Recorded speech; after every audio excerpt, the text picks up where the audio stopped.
America! Tom Hand here with Americana Corner. Today we're discussing Lewis and Clark wintering at Fort Clatsop.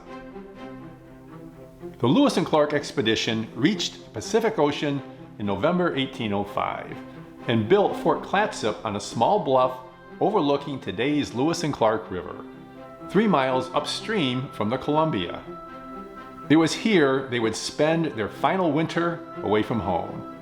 Unfortunately, between the troublesome Chinook Indians, miserable weather, and a monotonous diet, it would prove to be a most unpleasant 3 months.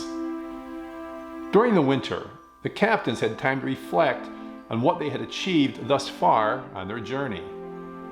Their primary mission had been to find the most practical commercial route from St. Louis to the Pacific Ocean. They had been disappointed to discover that the portage between the navigable portions of the Missouri and the Columbia was more than 300 miles across some of the most formidable mountains on the continent. But importantly, Lewis and Clark had at last established certainty in this matter, and from that knowledge the country could build its plans for a viable trade system.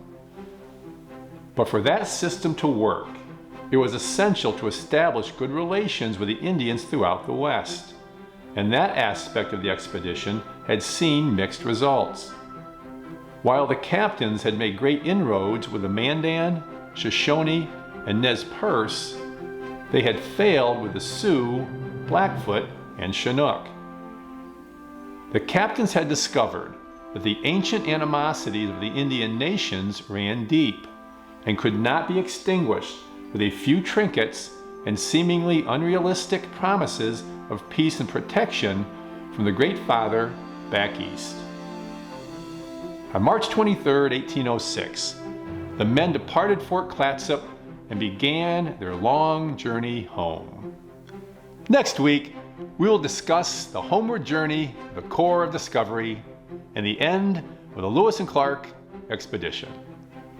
Until next time, may your love of country lead you.